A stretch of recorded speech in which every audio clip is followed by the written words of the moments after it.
Hello, and welcome to the seventh Kitfox stream. So as I said in the description, a little bit tired today, but we'll see how we go. So we'll just get things out of the way. So is it sounding all right? I'll just let, before I start jabbering on about stuff, is the sound going okay? Settings seem to be the same as last time, so I think it should be okay. You sounding good. Excellent. All right. Good stuff. Well, I realized that I don't really do an intro to these things, which is fine usually, but I guess if anyone comes later on who isn't sort of in the Patreon, they might be like, "What?" So, yeah. G'day. My name is Kitfox, aka Matt Cleaver, and I do a lot of comics and things. Got the links in the description, and this stream's just about Patreon members being able to ask me questions and ask for things for me to draw, just in open canvas here, and yeah, just to like expand the lore of the comics and the process of drawing them and all that kind of thing, and stuff I haven't got time to do to explain in the comic themselves, and to get some weird stuff drawn.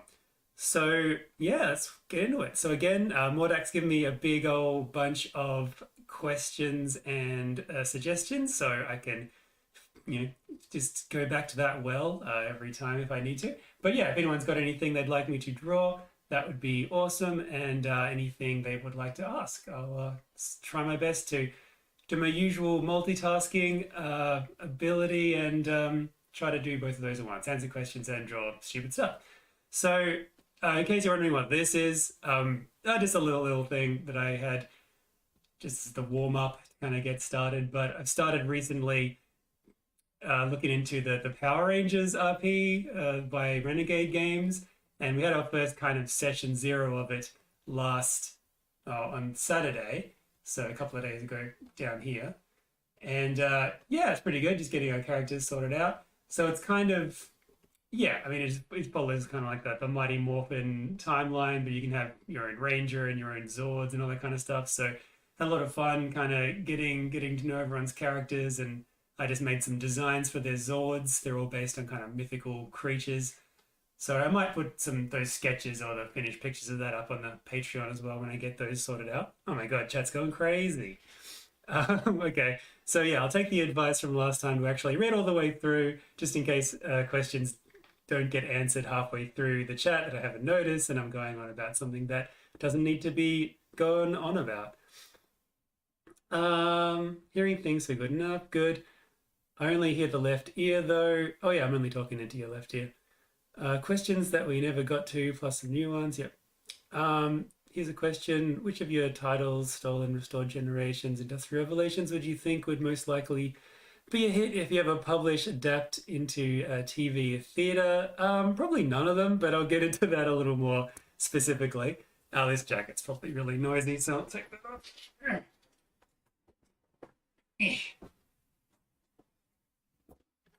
So yeah, I'll just write some of the chat questions down. So TV question mark.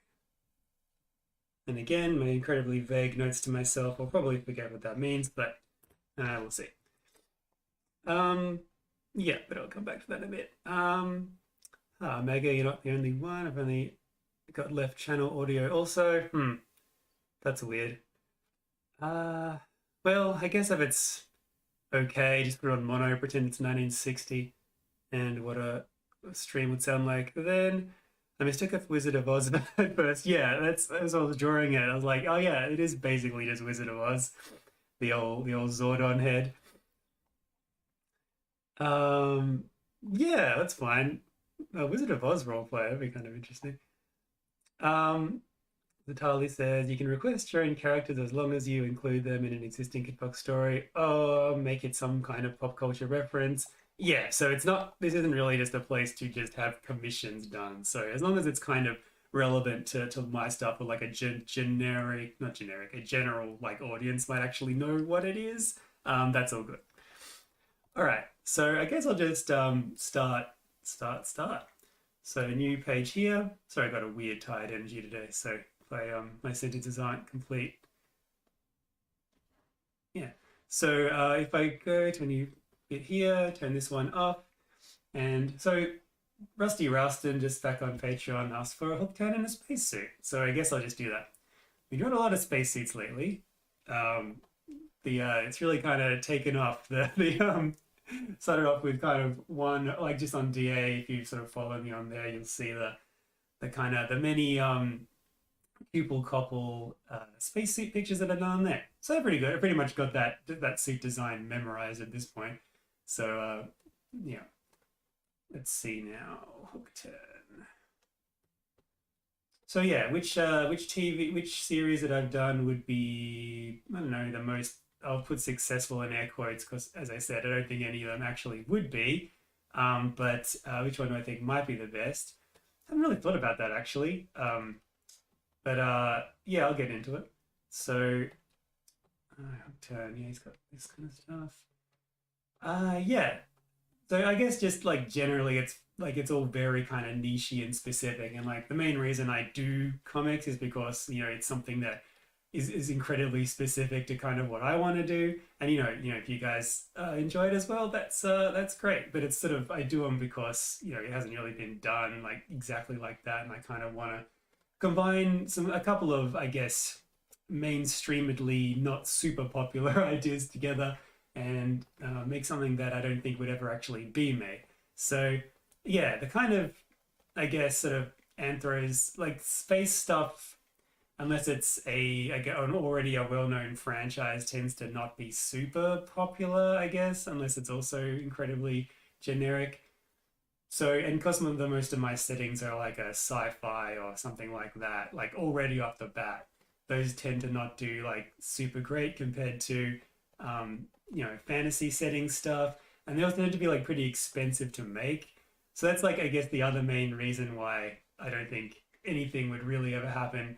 Because if you were to adapt, I guess, any of my stuff into like a TV show, it'd probably have to be like a show. It probably wouldn't be a movie probably wouldn't be long enough to adapt most of the stuff.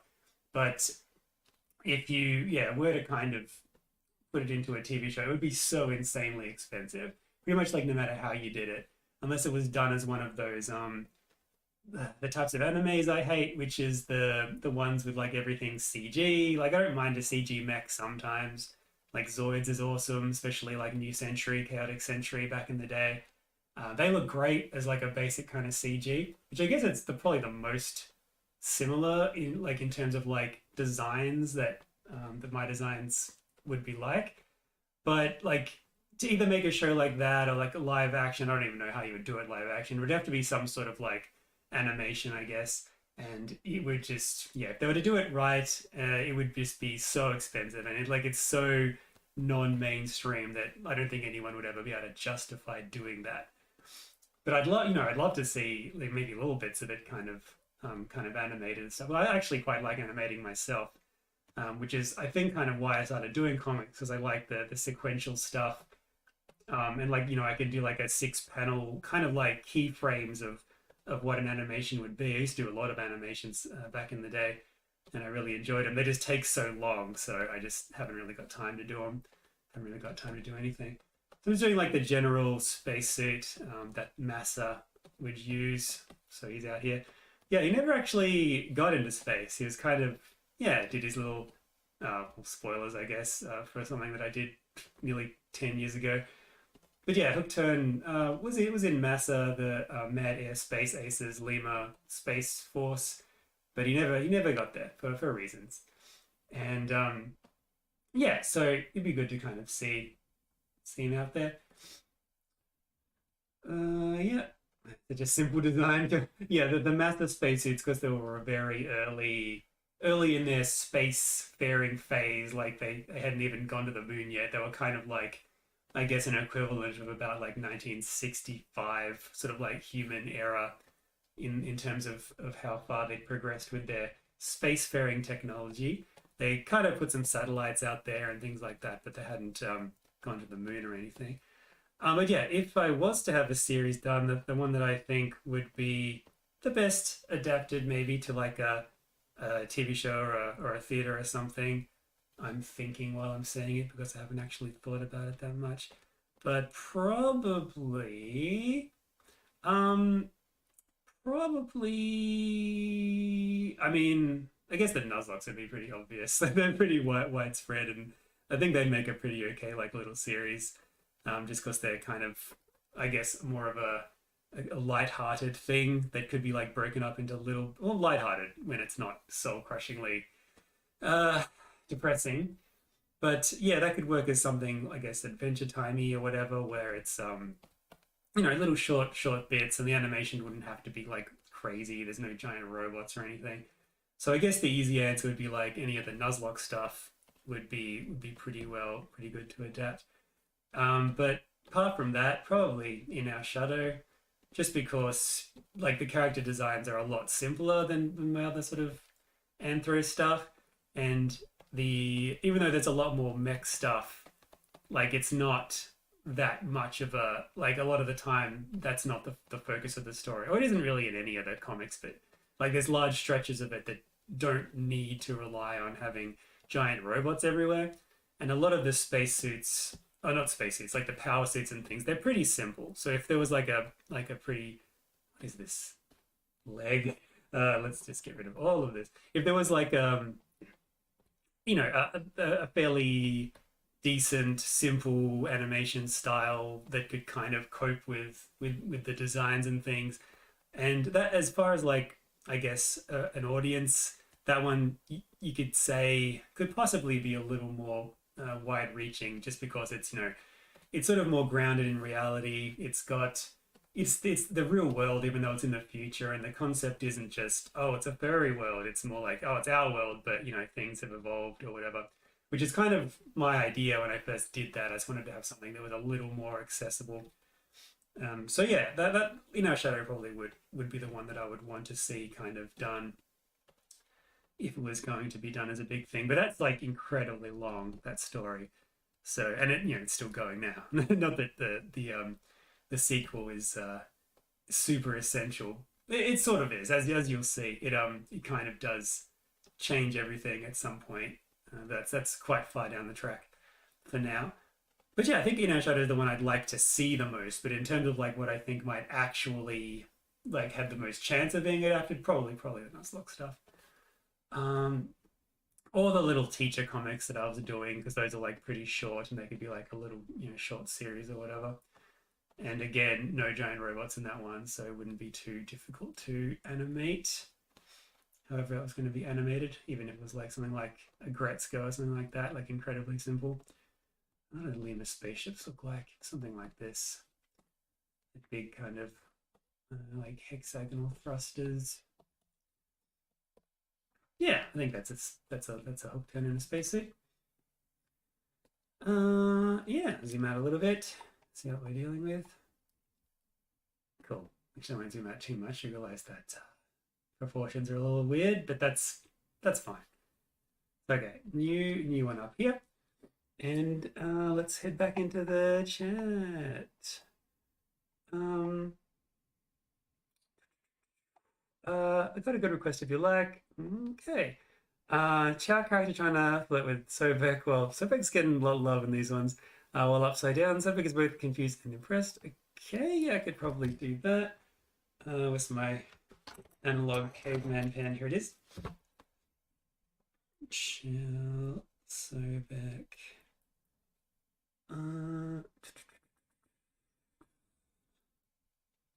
Flirt upside down.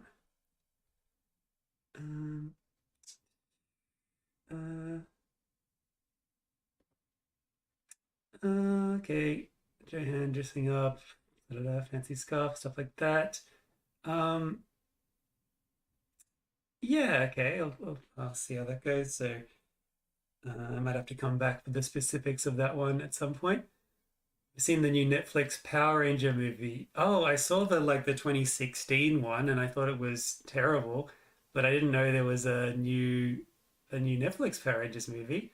How new are we talking? Is it like super recent? Because yeah, we haven't really been watching anything lately. We've just been watching YouTube and Game Grumps and stuff like that. So it's been a minute since I've actually watched anything. Oh, we watched Sonic 2, which is pretty good. I quite like that actually. Pretty good old James Marsden bringing it, and everything was what I would want from a Sonic movie set in the real world, mostly. Um, what X says, actually picked up the Zoid's model to build. Have to wait for some plastic glue to arrive to fix the piece I broke. Oh, which Zoid was it? Was it one of the Kotobukiya masterpiece ones, or just like a normal one? Because some of those masterpieces are pretty insane to put together. I've actually got a update to my collection of those. I've got most of them, but I haven't got the new ones. Got to get a Koenig Wolf, which is one of my favorites. Oh, Berserk Fury. Oh, hell yeah, yeah, that's one of my favorites. I've got the normal one and the masterpiece of that, and they're actually pretty similar. Even the normal toy is pretty great. The Berserk Fury or the Berserk Führer, I guess, depending on where you are.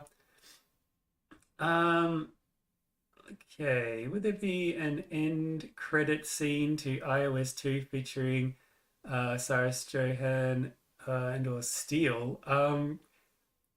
Probably not. In our shadows in a completely different world. So probably not. Someone should make a Zoid suggestion. I'm surprised you aren't holding on to something like draw a Dragon Zoid or something like that, which I basically did do when I was designing my Power Rangers RP groups Zords. Because one of them has the Red Ranger has a dragon that basically looks like a Zoid. The way I've drawn it. After the story ends, that is lol. Yep. The teacher series could work. Yeah. Well, actually. Okay, I'm gonna start drawing. Oh no, gotta get you into the chat. I'm gonna nearly break my rule already. Okay, super recent. Okay, we'll check out the Power Rangers movie then. Sounds like something. I think they brought the old actors on for it. Oh really? Well, they were already like 45 when they were playing teenagers, so they're probably not too much different. Yeah, one of the masterpieces. Yeah, that was a pretty good masterpiece. Don't ever get the Geno Sora masterpiece. That nearly killed me. I nearly threw it out the window and then myself. Well, it was worth a shot asking. You didn't credit scene anyway. Oh yeah. Probably not that one, just because In Our Shadow is completely its own thing. There's no like gods or anything in that world. I guess you could argue that the humans are gods if they use the neural flare, but neither here nor there. Um,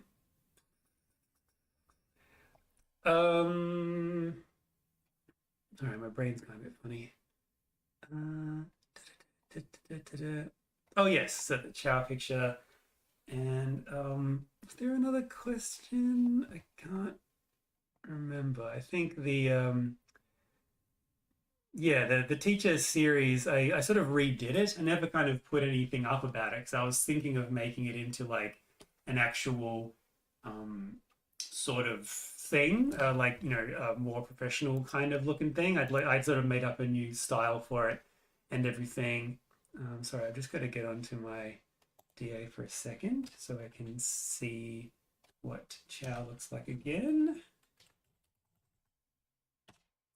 But yeah, like I'll put some pictures up on Patreon and stuff as well of what those looked like, kind of the designs for the updated teacher comic. They were a lot more kind of like rounded and had like sort of more kind of cartoony style that would look okay in a comic strip that didn't want too much detail in it. So yeah, I kind of did all that. So that I never ended up going too far with it just because I ran out of time. Alrighty then. So let's get this one done, and I might just jump back into some of the other questions from Patreon.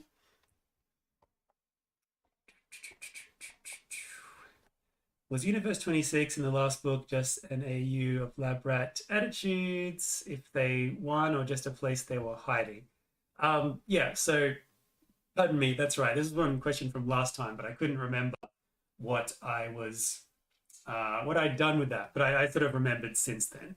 So Universe 25 in the late 60s, early 70s, there was a guy called John Calhoun who did some experiments with mice and just sort of behavioral experiments to see what would happen if they like were placed under like really strange sort of social conditions. So like they had like hundreds of mice in this huge kind of like, not huge, but this sort of enclosure where they all kind of could like run around and sort of live together, and they had all the food and water and everything they needed, The only thing that was kind of different from like the normal society was that they were kind of always stuck together, like in the one group, and they kind of didn't really need to work for anything. So they like yeah, they and it was like a social experiment to see like if you were forced to kind of live together and you had no sort of drive to do anything, like what would happen to society. And what the mice ended up just acting like really weird, like they would sort of they'd stop kind of interacting with each other properly. They'd sort of like lose interest in like having kids and raising their like the next generation. And they yeah, so it was like something that I kind of based in our shadow on, just like the Secret of Nim kind of was based on as well. Just well, not Secret of Nim. Well, the National Institute for Mental Health, which is what NIM stands for, is kind of like alluding to that sort of social experiment. That's kind of where the rats of NIM came from. And so it's something like using the same source material, but like completely different, where Inner Shadow is basically like an extension of that, like social experiment. Like what would happen if, instead of just being a little enclosure, it was like the entire planet and a civilization was able to like basically solve all their problems and, just live together in this big sort of artificial thing.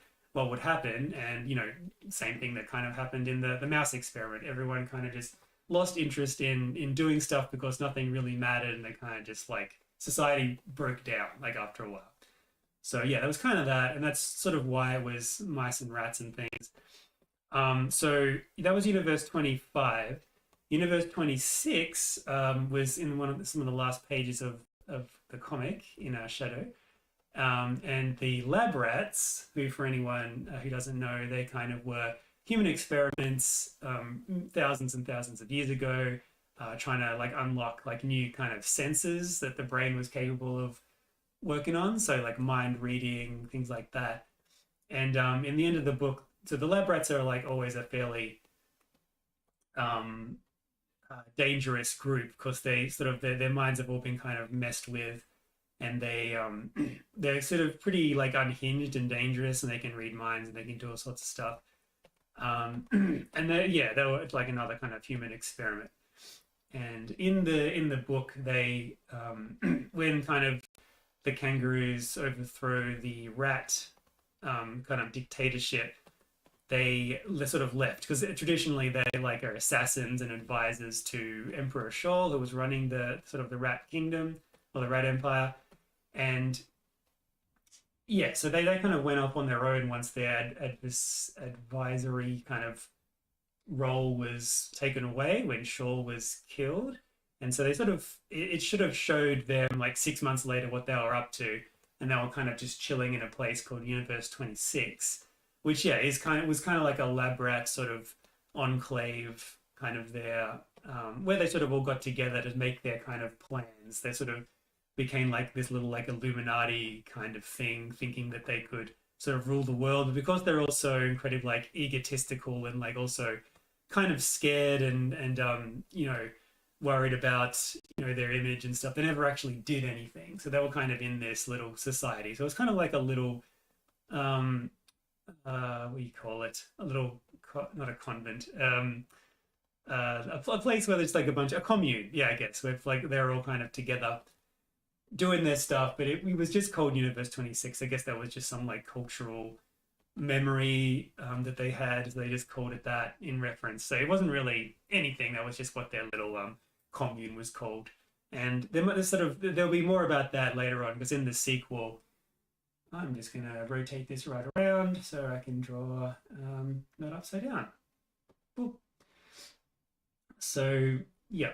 So in the sequel, we're gonna go there and have a look at sort of what's going on in Universe 26 as a flashback mainly, because Sage, now that he's kind of one of the good guys, he starts to talk about like the bit that it flashbacks to is like how Tourmaline actually got Marble in the first place, and sort of what went down. And sort of, if you're on Patreon, you have to like page whatever in the comic. He sort of starts talking about that, but then things sort of happen, and he doesn't really get a chance to completely talk about completely talk about what happened back then, but he'll get the chance soon.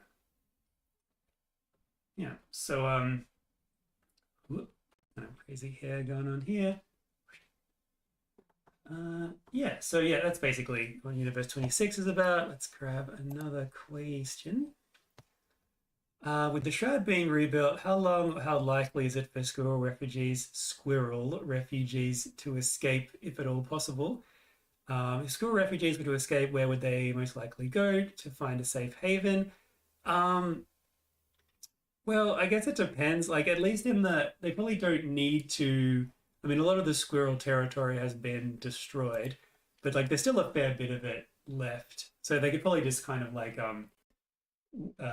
just go to places that haven't been destroyed. Like the stuff that kind of got wrecked was probably like a city, but they've got quite a lot more than that. Even though the population is pretty small on the Earth at the moment, like certainly a lot smaller than it was when the Shroud was originally there. But after it went down, so the Twilight Shroud being this big like reverse Dyson sphere kind of thing, which is like a big solar panel that like covered the entire northern hemisphere and sort of took like all the solar energy that hit the earth and at least on that side and like stored it, and that allowed a population of like 100 billion animals to live on the earth. But when that was destroyed, that was no longer the case. So there was like lots of starvation and things. And 6 years after that happened, which is when the sequel is set, societies kind of found alternative energy sources, but the population is still nowhere near what it was, especially since the world's kind of kept in a state of war on purpose to make sure that nothing like the Twilight Shroud can ever be built again, because no one ever sort of reached the point where they'd be able to do it. Yeah, so the squirrels could probably just find refuge just in some of their other cities, but oh yeah, got pupils. I think I missed the pupils out the first time I drew. I had to make sure that I those in there this time. Nose is a bit long for a simian type. Yeah, so they probably just would move on, but like their infrastructure would be like fairly wrecked. They do have other power stations, which are now also have been kind of taken over by Marvel. So they would have lost all that. So yeah, they've lost all their power stuff. But because there isn't like a huge amount of them, they probably have their own other power sources. Like they have their own, like most of their houses have got their own kind of like solar energy providing systems. So they've got, yeah, most of the houses, if you have a look at the pages, the Squirrel City panels, they've got like solar panels on their roof. So even without the main shroud pylon, which sort of generates most of the energy, they'd still be able to get by on that. So most of them probably don't need to leave. They just like hook up with some other people. Like there'd be a bit of a drain on the energy supply, but they'd probably end up living kind of like how the raccoons are living now. And I think one of the next questions is kind of about that. Like, what are those guys doing, the raccoons? Probably something similar, because they never really had any reliance on the Twilight Shroud energy pylons anyway. So they probably just business as usual for them. And because they were invading the squirrel forces, the squirrel like lands, and that was the main ones that was destroyed. They're like, okay, that didn't work. And like apart from that, probably business as usual for them. But probably, yeah, maybe the squirrels would probably have to head off in like a reverse kind of thing where they're probably having to go and ask the raccoons for help, since they're going to be left like pretty flat-footed at the moment. Even though they do have energy reserves, it's probably not going to be anything like what they need to support their society in the way that it was. Yeah, so probably a lot of very kind of chaotic stuff's going to be happening, but you won't see a huge deal of that, at least for a while, because things are shifting. It's going to go to Australia, it's going to go to Madagascar. But yeah, probably, I guess in summary, the raccoons can mostly kind of exist with what they've got left. They don't really need to like migrate anywhere. They probably would just go to their other raccoon cities, and the raccoons probably doing the same business as usual for them. Okay, flip this back around.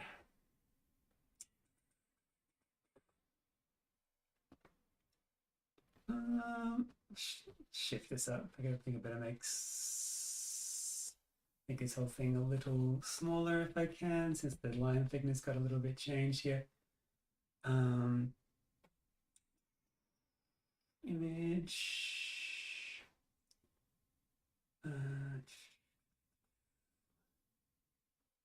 Hold on. It's not.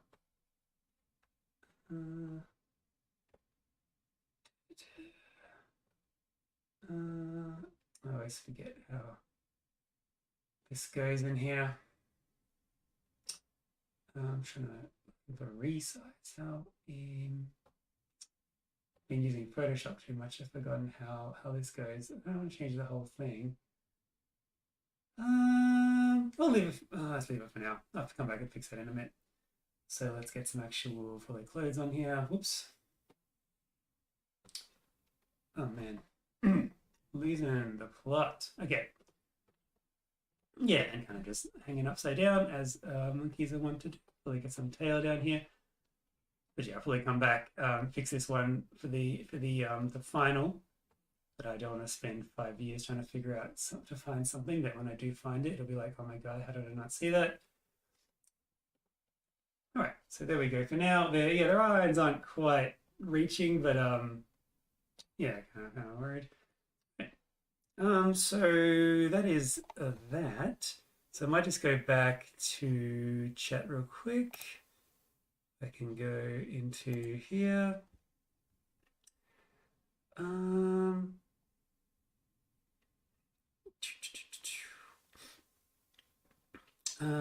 Yeah, I watched the video. Wasn't sure if it was just referencing that. You know how DC's universe is Earth 1, Earth X for the TV shows, and Marvel's is at 616, or a big number. If you watch the movies, what would you name your universes? Mine, I don't know. I guess they're just called what the comics are called. I guess because it's not quite as big in scope as like Marvel or DC stuff. They could just be like, oh, the In Our Shadow universe or the Generations universe is kind of what they're called. That reminds me of, what did you think of the CW Flash and Arrow shows? And you mentioned you hated the 2016 Power Rangers movie. Why? Okay. That's probably... I'll come back to that one and answer that in a second when I get the next drawing suggestion. Other cities across the planet or just around the Pylon City? Probably other cities across the continent, I reckon, in terms of like where they're going. Fun new headcanon I got is raccoons picked up human Rubik's Cube toys and it's popular with them, but they call them rubbish cubes. Yeah, why not? Sounds good. I just realized I misspelled something in a later question. Unacceptable. Can't read it out if it's got a spelling mistake in it. I meant way instead of way. Okay, yeah, probably would have sorted that. I am a teacher. I'm used to seeing the bare minimum of what constitutes English. Don't forget to drink water. Oh yeah, thanks. You got a lot of guns in the background. Yeah. Oh, those. Oh, these. Yeah, that's not even all of them. If I were to tilt the camera up, there's a few more. Yeah, when I got into 3D printing, sorry, I'll get into that as well in a sec. I'll just get another. I might do one of the drawing suggestions from Patreon now. So I think there was a Bray dealing with a high whisper smoking a joint. She really needs that stress relief. That is so out of character that I think I will do that one. Sure, why not? It sounds like a good outlet for that. Yeah. So the guns in the background. Yeah, okay. So when we got into 3D printing, I guess for some reason the first thing I wanted to print was just a bunch of like sci-fi weapons, which I kind of did. So yeah, I guess if you know what all those are, that's some points. Yeah, you can see that above there's like the one that you can probably sort of see that's kind of just coming in from the top is Fox McCloud's gun, and then below that we've got a bunch of others. They're all from just like franchises I like, and then above the Fox McCloud's blaster is Megatron, the original masterpiece of Megatron, which is like enormous. It's like 3 feet long. So that's up there, kind of lording it over all the other ones. It was like this weird oversized gun that was like too big than what it was supposed to be. And I had some massive trouble like getting that actually in because G got it originally for my birthday like many years ago, and it got held up by customs because in Australia you can't get guns. It's basically impossible, and you can't even have like replica guns unless you have like a license to have them. So we didn't really even think about it, but yeah, apparently the masterpiece Megatron, which is like a Walter P-38, but it was like so oversized, it's like ridiculous. It's like how could this even be considered to be like a real thing? Had like the little orange plug and everything, or did it? Maybe that was the problem. Maybe it didn't have one of those. Um, but yeah, so it got held up by customs, and I tried to get it back because it was like really expensive at the time, and they just said, well, yeah, you can try to get it back if you want to go to jail. Like we'll take you to court over this. I'm like, oh, all right. So I ended up like not getting it and like just losing all the money on that one. But then we went to like an anime convention like later on in like 2006 or five or something, and they had Masterpiece Megatron there. So I was like, okay, if it's going like this is like in Melbourne, we kind of went over from Hobart to Melbourne to kind of go to the anime convention. And we're like, okay, there's probably less chance that we'll get in trouble about this if we're just going interstate with it. So we did buy it, and I was like stressing out the entire time because um, if I'd gotten caught with this like a second offense, and I'd be in massive trouble. So I was just like sweating on the plane ride back, just like hoping that no one would notice this thing. And it was crazy because like the original one, it was even sent like in its transformed, like in its like robot mode, and so it didn't even look like a gun. And but it was just because that particular toy, by some crazy terrible coincidence, had been featured on like one of our kind of I guess early 2000s clickbait like type of TV shows. I think it was 60 Minutes or a Current Affair or something, like one of these kind of like rapid news, like kind of scare tactic-y sort of news shows that we have. And it was featured on that show. And so it was just like really bad timing that like um, it was on there. So I guess all the like the airport security people were like on the lookout for it. And yeah, so it sort of got caught. But anyway, so on the way back from Manifest, I think it was, we it was just like in the I think I had it. I didn't take it on carry on because like that would be like insanity. So I had no idea of like what was happening. We managed to get on the plane okay, but it was in our luggage, and I'm like, please. But we did manage to get back, and luckily it was not kind of picked up or anything. So I finally got it. So it's sitting up there. I mean, there has been a new Masterpiece Megatron since then, which kind of um, made this one a little sort of obsolete and a little clunky, but it still looks good in its giant gun mode, especially with all the other oversized kind of sci-fi guns that are up there. So yeah, if you wanted to have a guess as to like what all those guns are, you could probably do that, and that would be something I could tell you if you're right. What sort of pose here? I feel like maybe like it's the most like unwhisper like pose. Maybe like some sort of like I'm very inconsistent in the comic of like what like the lengths of kangaroo necks. Like they got pretty long necks, but sometimes they go a bit like overboard in the comic and just make them like crazy long. Yeah, I think something like sort of like this, and like Bray trying to deal with it. I feel like he'd probably be the one who'd be more likely to actually partake, I guess. But fine. So it's like a what if. Speaking of universes and what they'd be called, I guess we can have the what if this sort of thing happened. It's also more of like I guess a lemur thing probably to do, like and yeah, as I said, we're going to get back to Madagascar as well and see what's going on over there. Um, but yeah, so oh god, this hand horrendous. That's okay. It's not important.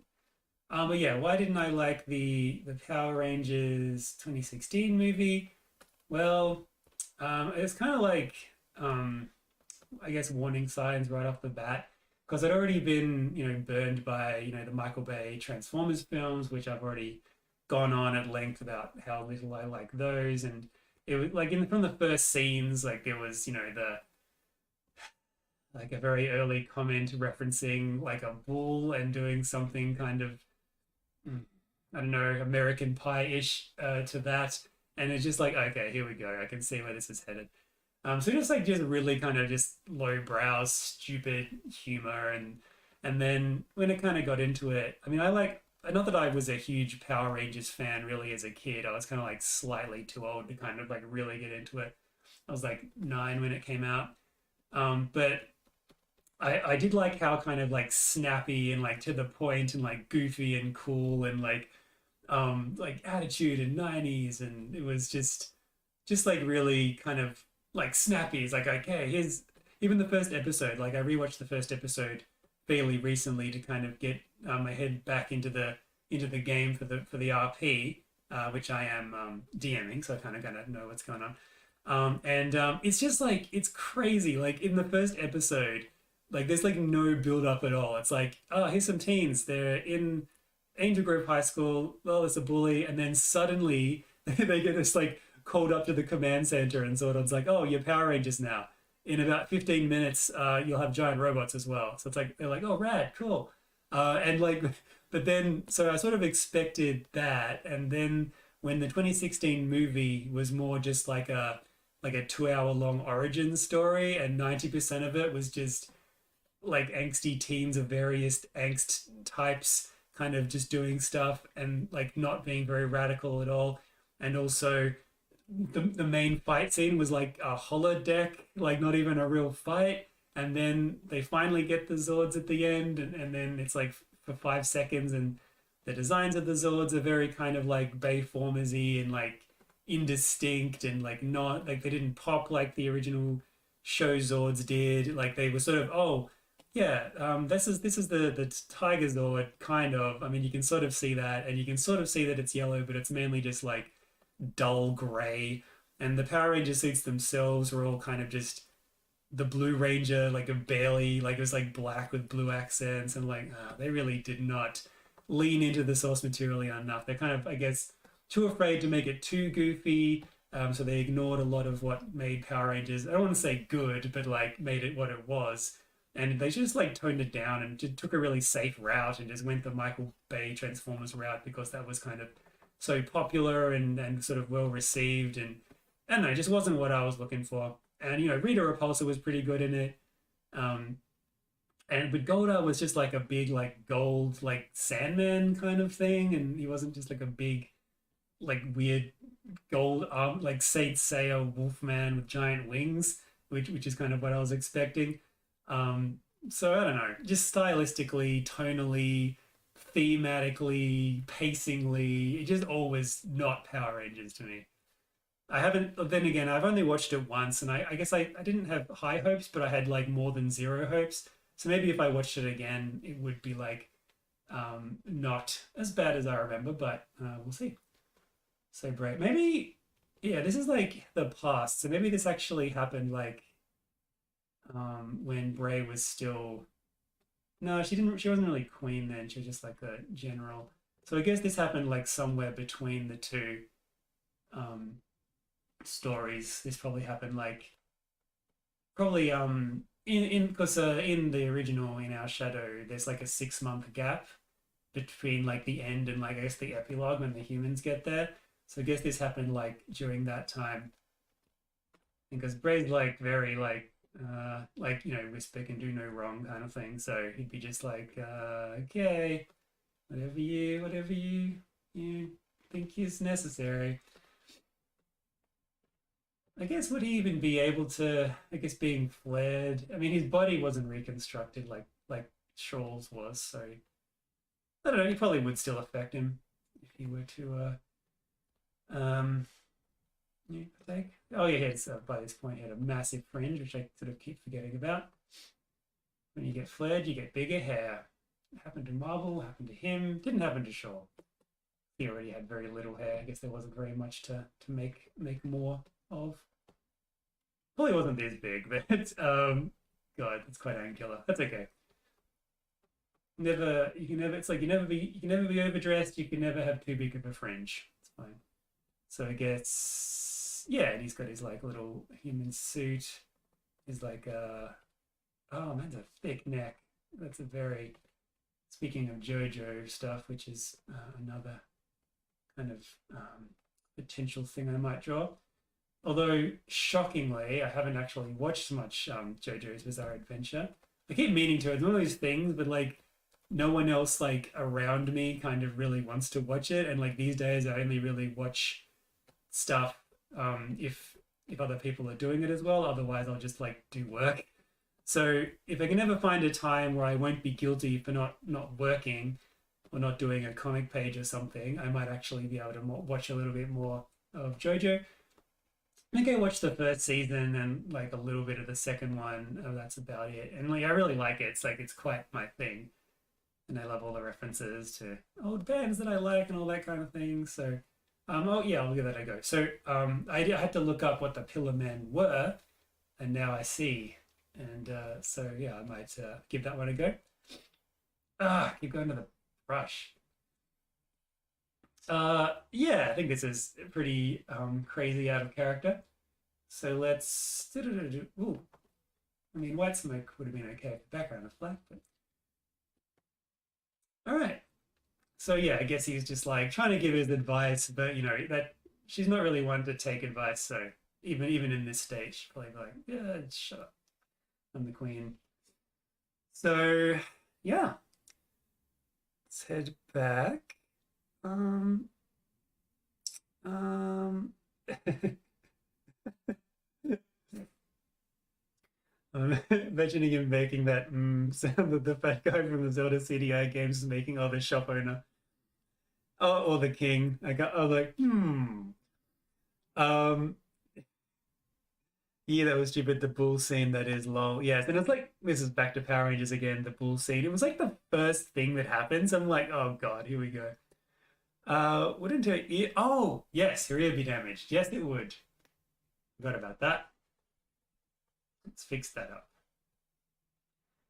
But maybe it's before she got the kind of armor piece thing, because I think she only had that in the epilogue. Yes, I believe I forgot that. I remember the earring, but not the fact that one entire ear is gone. Actually, she has two earrings. Yes. Okay. Let's head back to some stuff. Oh, where's the mouse gone? Where is the mouse gone? Ran away. Oh, there it is. Why isn't there a spot? Uh-oh. Uh-oh. The mouse is dead. Let's see. Please live. You only need to live for another hour and something minutes. How's this open? Oh, and I can't even use the tablet because it's set to only work on one monitor screen. Oh wait, is it alive? Have we got mouse? No. Okay. How's this thing even open? I might just do the old swizzle the batteries around and see if that gives me enough life to last. God, I'm terrible at all things. Oh, here we go.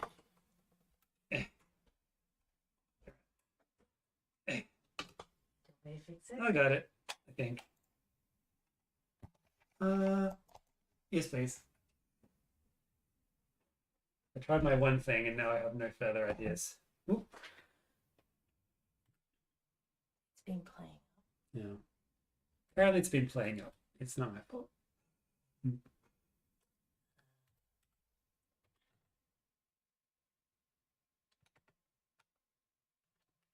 Does some other device keep trying to connect to it or something? Windows 11 sucks. Oh.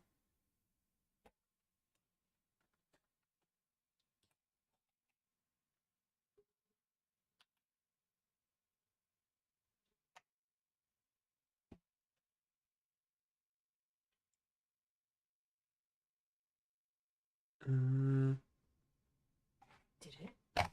No. I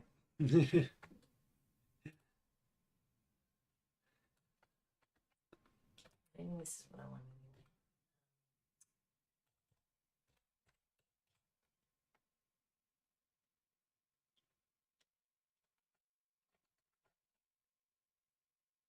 Oh, that's not what I wanted. Yeah, the mouse is where it is. Looks like she's about to be sniped. Yep, by the incredibly severe, I guess, anti-drug lobby that exists in the kangaroo kingdom. They're going to snipe the queen over it. Is it gonna let me move it? I don't know if it. Oh, that's what I want. Yes.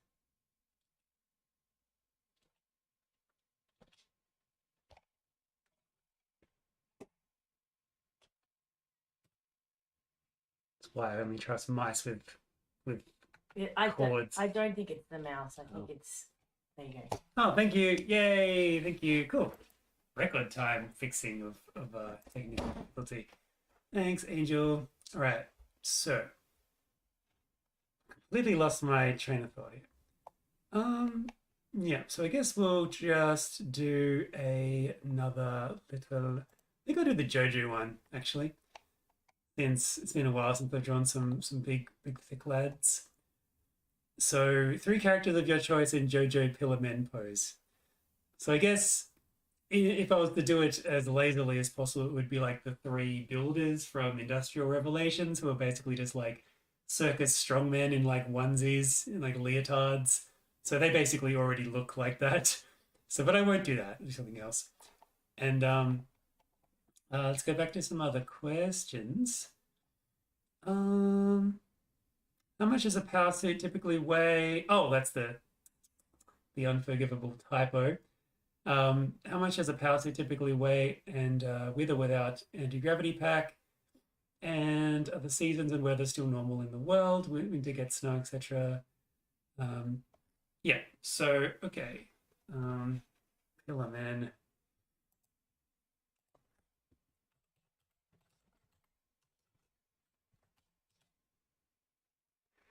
Hmm.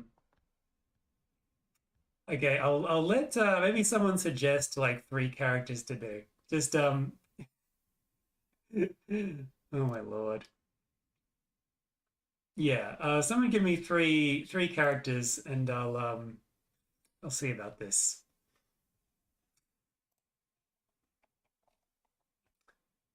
Close the settings windows. Oh, sure. I'm sure once I looked back at this screen I would have done that. I agreed on hating Windows 11, holding off on updating as long as I can. Yeah, until they force you to. I guess will eventually happen.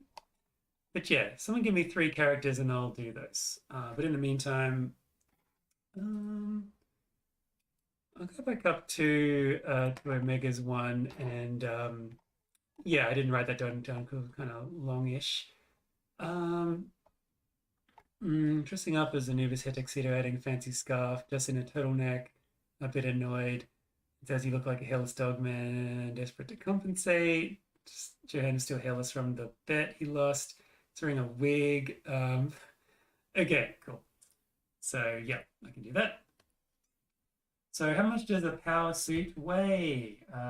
It is a lot. But yeah, so the power suits are kind of like they're sort of a composite of like lead and like carbon fiber. So they're sort of really quite heavy and yeah, so like so heavy that yeah, a normal animal would not be able to stand up wearing one of them. In terms of exactly how heavy they are, even like Emperor Shawl, who his power suit wasn't just turned off in the end of the comic. He kind of gets a little like virus put into his suit so that like gravity gets reversed and it like sort of forces him to the ground. But that's like a special case. But even like in the comic, a fairly big rat, Rhodochrosite, he what's the name? Amethyst sort of turns his power suit off, so he sort of collapses to the ground. He was like pretty big and pretty strong, and he still couldn't even move. Not that he like tried particularly hard to do so. He was kind of a bit of a whatever, like a fairly blasé kind of guy who didn't really have too much. We didn't really have a dog in the fight of what was happening around him as long as he got paid over time. So he probably didn't try too much to struggle against it. Um, but probably they'd weigh something like about probably like 15 kilos or something like that. So definitely like a person could pick them up, but it would be a lot for a like a 2 foot tall sort of rat to deal with. So I guess whatever equivalent that would be. And yeah, so powered, they don't really weigh anything. Like it's just as if you're wearing nothing. They can get around and jump about and like do their normal stuff pretty easily. And yeah, so I think about sort of about 15 kilos for a typical rat one. And then are there seasons in the world?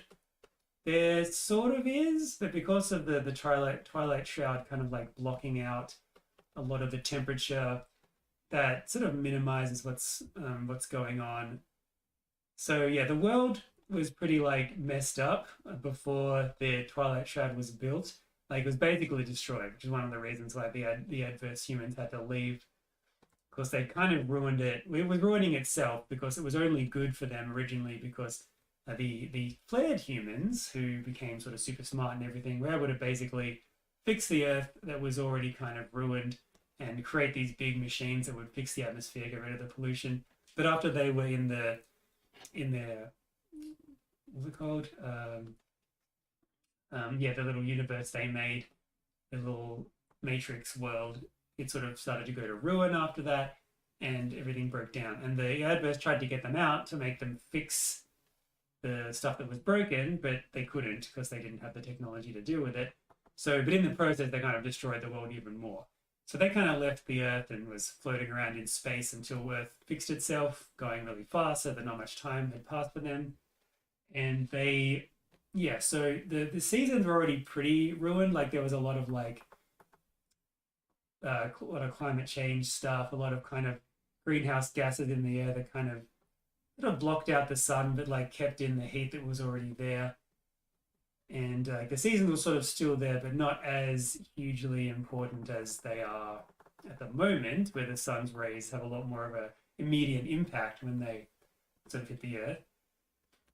But yeah, of course, the twilight shroud blocking out a lot of like the sun's energy, like nearly all of it. The seasons, yeah, not as intense, and like because like energy fluctuations, or not energy fluctuations, temperature fluctuations weren't as high kind of across the continents in the northern hemisphere. There wasn't a lot of wind or anything like that as well. So like air circulation kind of happened, but there wasn't a lot of kind of weather phenomenons. Like there wouldn't be any like cyclones or anything, or anything based on like air pressure differences. That kind of isn't. And so you don't really see that at all in the comic. There's not really any of that. There isn't really even a night and day cycle that much. It's more like the light of all the huge cities that kind of sprawl across the entire northern continents. They sort of created the light, the red lights that would reflect off the inside of the twilight shroud and give it that kind of like red glow. And if you look at the sun through it, it's kind of just like this, like a disc that like it's like looking at it through like incredibly like a welding mask, I guess is basically what it is. So yeah, because of that, not really any seasons. In the southern hemisphere there still is, and because of that, there's still some weather, like probably towards the edges of the twilight shroud. But yeah, nothing that would sort of be incredibly far-reaching inland or anything like that. And so the next question was squirrel lifespan. So the kind of general rule for the species that are evolved and kind of forced to evolve by rats, who were the first ones to evolve, the lifespan's kind of about 3 times longer than normal. So I assume a squirrel lives, I don't know, about 5 years or something. I'm not entirely sure. But it'd be about like probably maybe 15 years, maybe like a little bit longer than a rat. But certainly not as long as some of the other creatures that are on the planet at the moment. Like yeah, kangaroos probably live about 20 years if had a good run of it. And obviously humans live a while, and I think lemurs live quite a while as well. Because I guess another spoiler, like J Runner's going to be in it again, and she hasn't aged too much because it's only been six years since the first comic. So I think that's kind of like not too much time for her. Um, mm-hmm. Yeah, tuxedo, fancy scarf. Oh yeah, tuxedo. Okay. I guess if he's boasting, I better change his expression a little bit. So when you're looking this way, probably like a lot of like lidded eye pictures in this one. Yeah, cool. So let's do his little pose, tuxedo.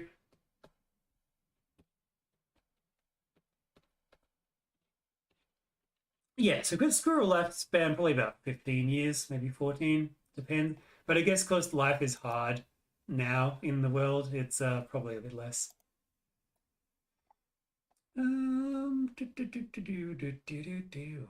What other common animal species would be living among the squirrel society? Yeah, I'll get to that. Was the purple squirrel uniform you gave Arthur just a design choice, or does it have any rank or other significance? Okay, so other common animal species that are in squirrel society. So yeah, probably you've already seen a few of them, like in the school scene when Marble and Seed were at school. There's a bunch of different animals kind of around in their classroom. There's a lot of hedgehogs, so there's a few of those. There's like two of those in the class. It's mainly squirrels, but like it's a lot more kind of diverse than it was when the rats were around, where like 90% of the population was rats, just because everything was really, really well sort of controlled to a ridiculous degree by the fear signal and the submission signal and all that kind of stuff. So yeah, hedgehogs basically like anything would be around that has kind of yeah, there's rabbits. So it's a little bit fast and loose. The original, I guess, like theme or the idea of what animals evolved was any animal that had sort of not opposable thumbs, but like use their paws to manipulate objects and stuff. They're the ones that manage to like fill the human niche. Not that like hedgehogs, I guess, really do that, but like I suppose they kind of use their hands a little bit, I don't know, to dig or whatever. So it sort of expanded a little bit. So like rabbits are around, even though technically they don't really use their paws to manipulate objects very much. I think they were originally there because I thought they did.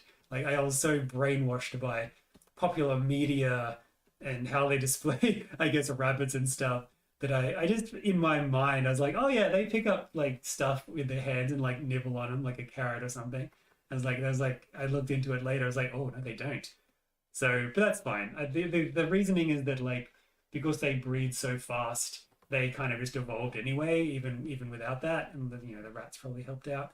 But any kind of little rodent, I guess, like most things that were like a human pet would exist, like gerbils and ferrets and weasels. I don't know. Anything that exists in kind of Northern America and continent wise would be around in varying degrees of population.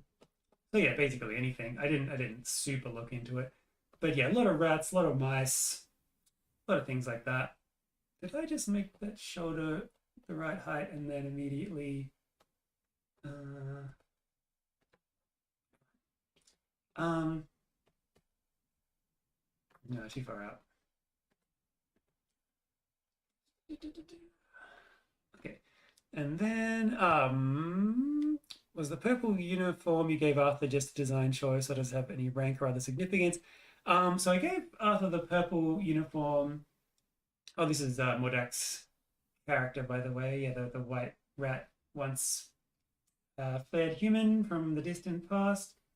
Yeah, so I designed him his sort of outfit, which is more or less based on a squirrel outfit, but has a lot of kind of religious, mainly kind of biblical looks. And that's the main reason why I made it purple, because that was like a what I would consider to be, I guess, the most religious color, the most kind of like when you think of regalia of any sort of religion thing. I suppose traditionally it's because purple was such an expensive color to make. It was reserved for like the high society and special people. So your popes and your bishops and your whatever become synonymous with the color purple. But that was mainly why. Also, I like purple. But yeah, generally because the just the religious side of things that you wanted in there. But yeah, I could easily change the color if you wanted that change. If you wanted it to be more grounded in the adverse human side of things rather than the religious colors. I also think that the purple and black kind of worked well for the. I wanted to have a kind of stained glass motif in there, so a lot of the armor's got the sort of the purple, red, and blue patterns on various parts of it to kind of replicate the sort of stained glass windows. I think the purple kind of looked okay with that. I think white would be a bit too white, but I did make his mech typical sort of human colors, being the whites and the off off green, whatever that sort of dull green is. I went back to like the first panel that ever had the human mech in it, and I realized how dull it was. It was like a lot grayer and a lot a lot darker. So whereas now like they're sort of a quite vibrant green and almost white gray, originally they were a lot duller. So I was like, oh man, things have slowly creeped up to a high concentration here. But that's fine, that happens. And yeah, I did a lot of different shading back then, which I don't do now, but I think it looks better now. But back in the day, I do a lot more kind of airbrushing on things. And I think that in hindsight looks a little messy. So I prefer the way it is now. It looks a bit more crisp. So yeah, looking on Mr. Anubis, looking on about here. I guess he would also have his tuxedo. So we'll get that in there. Get a few more questions here. Has being on top made kangaroos more complacent and arrogant, particularly in the younger generations, as their superior technological prowess has made them glorified bullies of the world, or have they been in a proper war with anyone? So not really. Kind of, they even though their technology got updated, their ideals kind of never did. There were always a very sort of feudal system until like everything was combined together by King Brushfire. But they're sort of like a medieval in their mindset. So even though they got all this technology and it did happen pretty quick and like to a fairly limited degree, it's like when we get back to Australia, which we will pretty soon in the comic, they're just about there already. The you'll notice that like not many things have changed because the technology that they got was kind of like in one quick burst. And even with the kangaroos, they like to like understand everything and they like to sort of be in control of everything they've got and be like fairly smart and like switched on. Like the technology they got was pretty much unfathomable to them, and they didn't because their factory to actually build new stuff got destroyed in the first comic, so they don't have anything that's capable of building new stuff. So they sort of have what they have, and they've sort of adapted that into a few different things. Like you'll see that in a bit, but apart from that, they haven't really the typical lifestyle of your average kangaroo is still about the same. It's really just the palace and the royal family who kind of see the new technology as more of like not a burden, but like definitely a responsibility because of the way their society's been tempered to kind of see such things. And yeah, so they don't really take it for granted, and they haven't really become any more arrogant than they already were, which was pretty arrogant already. They sort of and they're not really complacent either, only in so much that they sort of they have sort of a lot of faith in their own abilities and their own kind of sense of justice and their I guess the power of their character so that they can sort of get the job done at any cost kind of thing. So not really complacent, but they would be arrogant, but still like on the ball, and they would sort of assume. Storm does say that like, we beat off the rat invasion once before.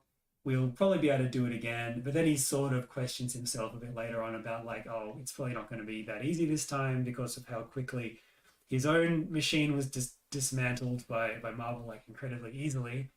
And I guess that was like a waking up moment. Like he and like the other kangaroos always always thought of themselves as being like it's good that they're in charge, but they still never kind of took it for granted that they didn't have a big responsibility. But at the same time, they never really questioned their own ability to get done what needed to be done, sort of thing. This is the first time that that might be called into question. So yeah, they're not really complacent, but they probably will get even less complacent now. Um, yeah, they really see themselves as like bullies of the world, more like it's a necessary evil that they've got to take on this mantle of keeping everything in the state that it's in. Have they ever been in a proper war with anyone? They were in like a massive like civil war, basically, or to combine all the different tribes together, kind of in Bray's time when he was a kid. But since then, not really. Like since the rat invasion, the first one, nothing's really happened. No one's really. They kind of became reclusive and didn't really join in with the rest of the world very much. They've sort of become detached, and in the Bear Kingdom, which existed at the start of this comic and other places, they're almost like a myth because they don't really associate with any other place. I'm just gonna go to chat again real quick. Uh, Closest setting there, Lord Stormfront. First thing that popped into my head. Okay, don't want to rob anyone else of a chance.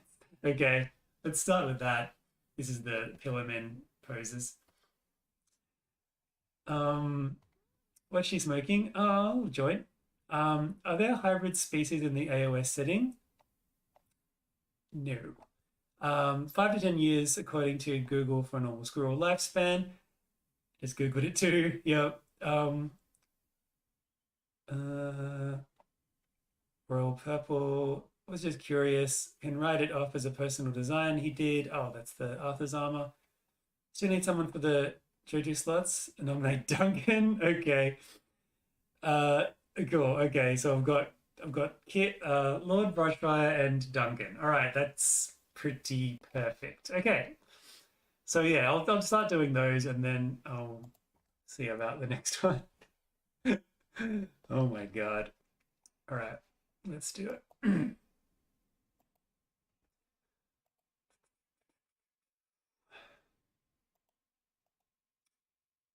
Let's just get this.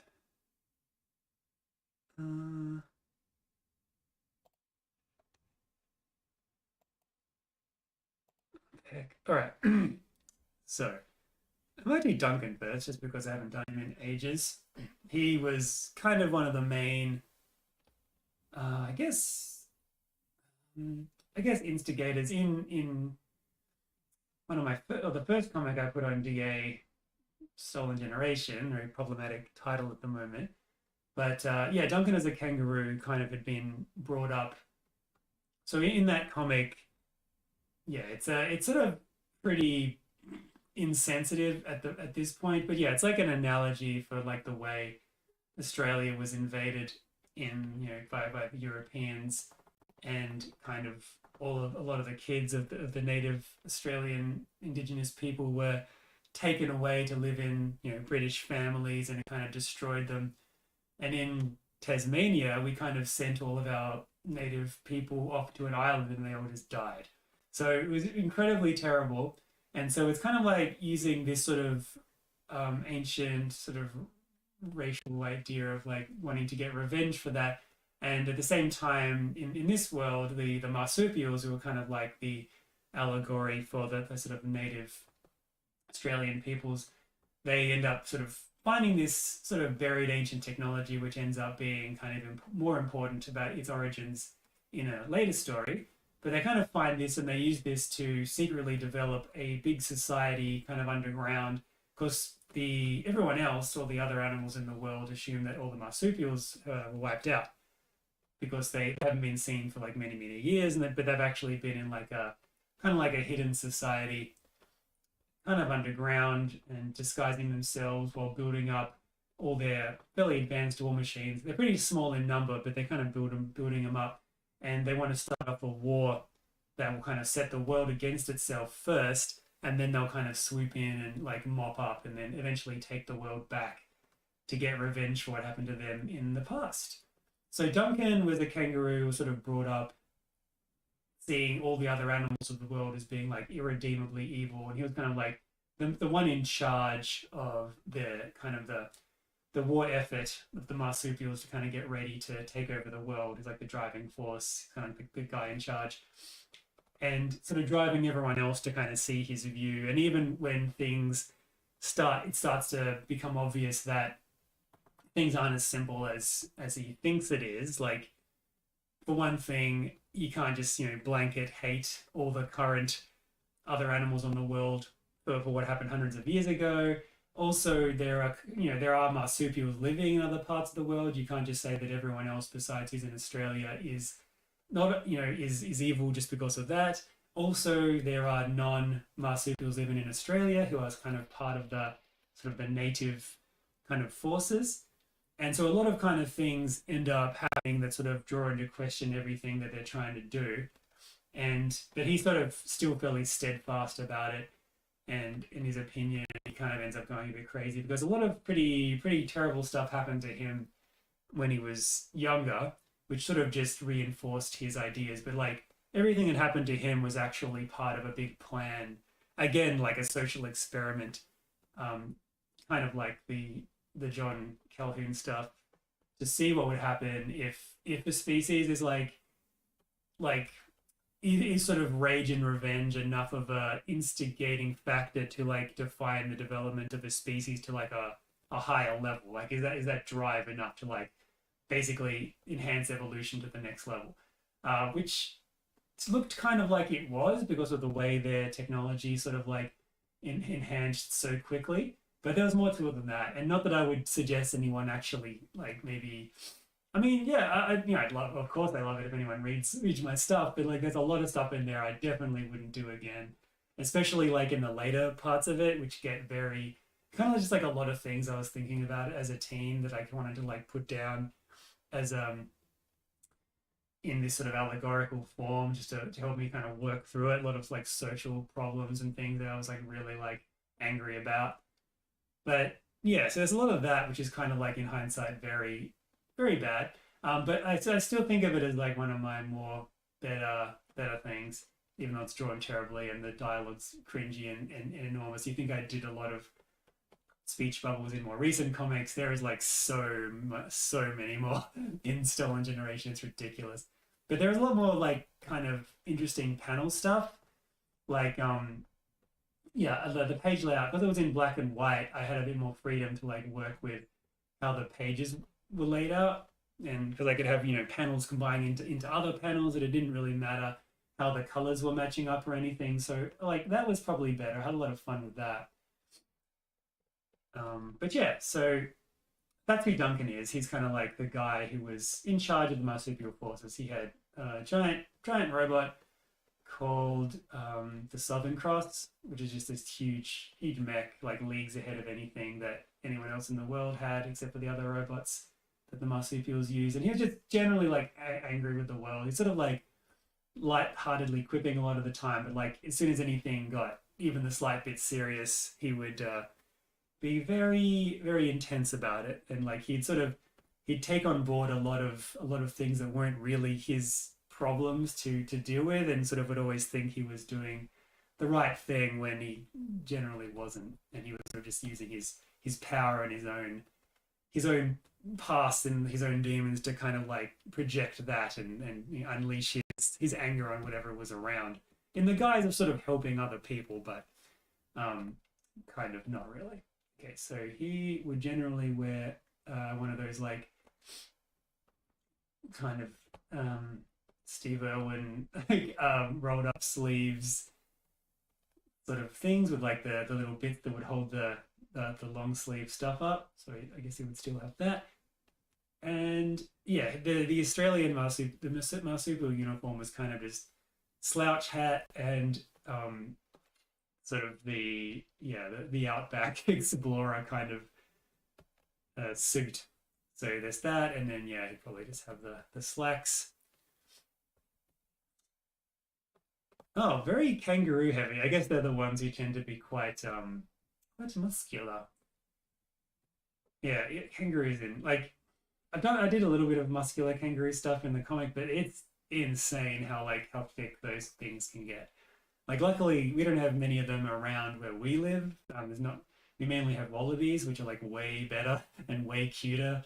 And yeah, I'll generally see them quite often when I'm going on my jogs if it's like late in the evening. They're so much better. Kangaroos are like really scary. They're really big ones anyway. Um, like most things down here, but we in Tasmania, because it's more of a temperate climate, it's we've got sort of smaller versions of everything. Okay, so I guess that sort of works for Lord Brushfire to be kind of kneeling down a little bit, filling up that gap. So let's see about this. All right, so let's grab another cue.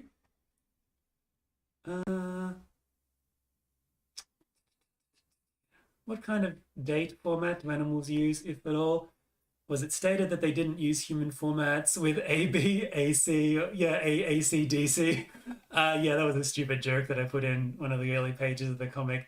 Yeah, the whole the our sort of dating convention is long gone, and it's only remembered poorly by Brianna, and probably a bit better by Amethyst. But we only got like third hand information of what their general knowledge of human dating system was like. They use their own one. It doesn't really specify, and it's always hard because I can't really say what the exact date is because it's like there kind of isn't one. But yeah, I'll get sort of more into that in a bit. Do kangaroos have trial by combat, resolving some disputes? And what kind of weapons are kangaroo machines equipped with? Elaborate skill on sight for all kangaroos. Oh yeah, bunch of good questions. All right. So, trial by combat and what sort of weapons do the machines use? So they don't. Yeah, they kind of. There's not really a lot of conflict, I guess, like internally in the kangaroo kingdom.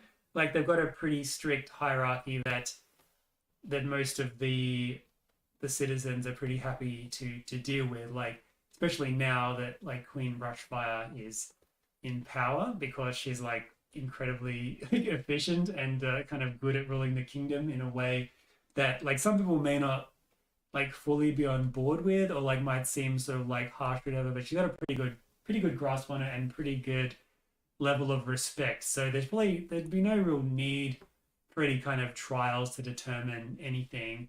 If there was any kind of dueling or whatever, they probably just sort of sort it out. But like the structure of society is pretty well set. It's kind of like there wouldn't really be a lot of trials by combat in like medieval England or that sort of thing. There might be not so much trials to determine like leadership and things. There'd be more like duels to determine honor or whatever like that. So they probably have that sort of thing. And in that case, it would probably be like a hand-to-hand combat. Probably maybe with like I'm thinking like Batlet kind of Klingon sort of stuff because they're similar. They've got the big boomerang kind of weapon things, which originally all the kangaroo soldiers were going to have, but it ended up becoming just like more of a. Was his scar on that side or the other side? I know he has one because it's one of those like, ooh, it's all happening again because Whisper ends up getting like the exact same. Oh, it's on the same side, yeah. The same injury in the same spot and kind of like filling the same role that she originally was thinking that she was against, but it turns out it was all the same in the end. So he also had the three kind of staple thing on his head. Uh yeah, actually he kind of in the flashback he looked pretty young, but like in when he was actually in the comic, he looked a lot more like actually like a kangaroo. And I think that probably will work better for this picture since I'm drawing with a pen so small. I think I just pressing less hard maybe. But yeah, he like had the full on like this kind of thing happening. And you like properly defined chin and everything. So yeah, let's just do that. Yeah, so and the weapons that the kangaroo mechs use, they're they're sort of like energy weapons. They're like similar to the human ones because the rats will use diffusers, which is like I think I've explained before, but it's sort of like they use their combination of their mastery of gravitational energy and sort of vacuum technology, so they can accelerate particles to like near light speed, and they launch those out into the air. And the acceleration of it is such that like on impact it'll just destroy, like it'll just pass through anything. It's like so hot that it'll carve through most things. And yes, that's kind of what their stuff. It's like it's a very, I guess, something that could exist now if we had sort of anti-gravitational technology that would be capable of powering it. But yeah, so they use that, but the humans use something different, and the kangaroos is weaponry is about the same. And it sort of draws on again. It sort of goes back to a type of thing that was in Restored Generation with like the dinosaur sort of technology, where it's sort of extra dimensional. Like so, the little crowns they always wear. I think I've talked about this before, but what those are is like a conduit into another sort of another dimension or like another reality where like different energy forms exist.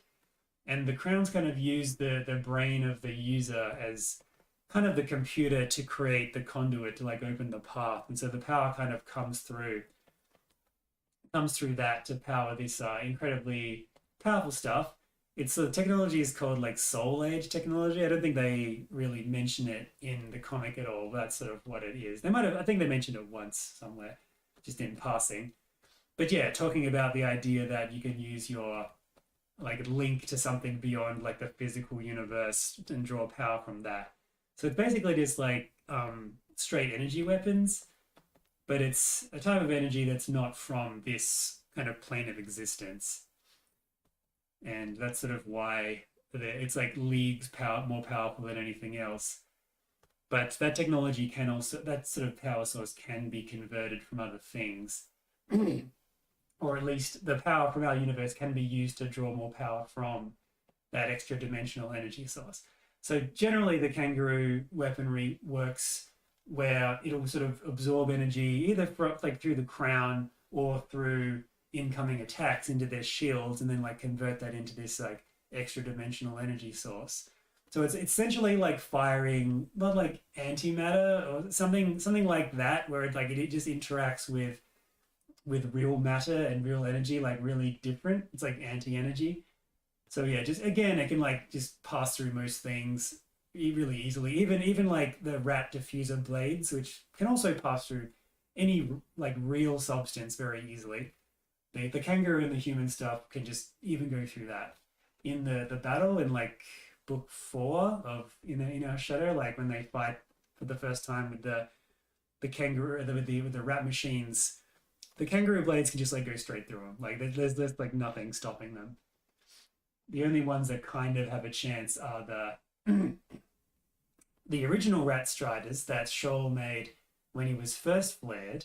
There's only 2 of them, and the lab rats were using them, and they sort of run off a similar kind of thing. Like they have the same level of technology, which is why they're able to kind of stand up against the kangaroo machines, and nothing else can.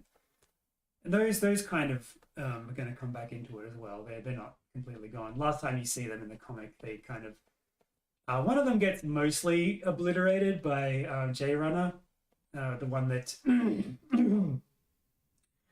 the one that excuse me, water. The one that Clover was piloting, pretty much completely wrecked. But the one that Amethyst ended up taking from Halite is still around. They sort of recovered it, and we'll see it later. It kind of just fell to pieces and fell to the ground when the crown got destroyed.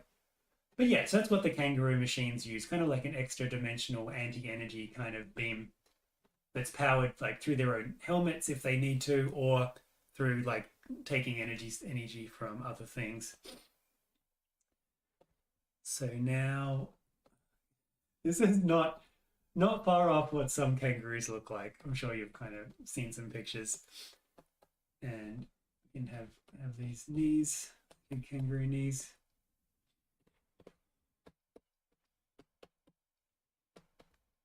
Yeah, because they do a lot of like just mainly headshots with the kangaroos. Like we never actually have to draw their bodies. I'm like, oh, they're actually way bigger than you would think from their headshots. They've got a lot of lower body to them. So that's this, and I guess he'll have his usual. I don't really want to cover up too much of this physique. Maybe he's got like a more limited version of the armor. So we'll have this usual thing, and there the brushfire crest. Oh, you may notice that in since Queen Brushfire took over because she was from the Lightning Bolt tribe originally, she's put a little lightning bolt in all of the insignia that are around the place. It isn't just the kind of open mouth symbol that it originally was. I sometimes forget to put them in there, but it's supposed to be there most of the time. So get his like kind of armor on here. I think he'll just have kind of like how Storm has it at the moment, where he's lost most of his armor. It's mainly just the lower parts of it that are left. So something like this. And yeah, probably head back into chat in a second and see if I've got a third character. Not that I've left myself, not that I've left myself a lot of space.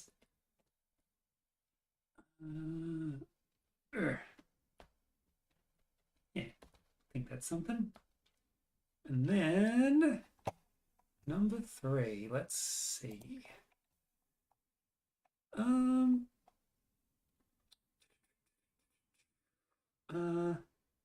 Novus and Ruma meet. Oh, that's another request, I guess. Novus and Ruma meet Johan. Johan introduces himself and tells them something important. Oh yeah, do that. Pretty easy. Unfortunately, I got to head out for now. Might be back soonish though. Later either way. Cool. See ya, Saber. Thanks for stopping by. It's been great. Sorry, this has been a pretty low key one in terms of the energy I'm bringing. I'm not firing on many cylinders at the moment. Excuse me. So, anyone looking forward to the new Avatar, the Bending One series? Yeah, sure, why not? I am. I might say a few further thoughts on that in a second. I've got a goofy weird sketch request if you feel up for it. Sure, as a Mars, as a Mars rover with an amethyst Mars copter, kind of hovering around doing science things with some banter. Wait, so they are the rover and the copter, kind of like Thomas the Tank Engine style, or Budgie the little helicopter, if anyone remembers that one. Yeah, maybe. Uh, Probably multiple dates. Yeah, I was thinking. GOT, I'm gonna come up with that question. Oh, Game of Thrones. No, it looks cute. Kangaroos like to box. Yeah, they sure do. But all of Kitfox's kangaroo characters in boxing gear. Okay, I have a lot of them. J Runner. What as the as the third JoJo person? All right. Yeah. Okay, I'll do that. And I'll talk a bit about. But Avatar's good. In short, I love it. And Korra was pretty good too, even though some people seem to not super love it. Okay. Um. Da, da, da, da, da. Da, da, da, da, da. Elaborate kill on sight for all kangaroos. Okay, so Avatar stuff and kill on sight. Um. All right. Oh, this part. Right. His ears are so big. I'll have to put them up a little higher, I think. And maybe make this page a little taller. All right, let's see. I might have to do that. So image, no, image, canvas size, height. It's over 5,000. Okay, that should give me some room to play with. And then fill that in and back up here. Yep. All right. I think I know what might be the thumbnail image for this one. So, okay, we've got kind of white. We've got kind of this. J-Rudder. Oh my god. Yeah, known for her incredible amount of muscles that she has. I guess she is like usually kind of specified. That's lines are way too thick. She's usually specified as being like one of the most athletic of the lemurs. So I guess this is if any of them was going to be like a JoJo type character, it would probably be her. Um, yep. God. Okay. Let's see.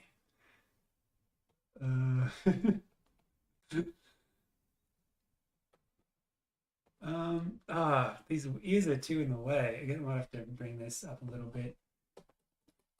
Although um, I think I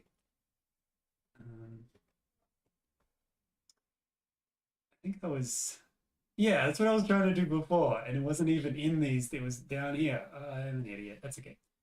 So a little bit more room to deal with, but I'm still gonna be losing some of these arms off the sides. Okay, I guess I can make the canvas wider again, but I think it sort of works like this.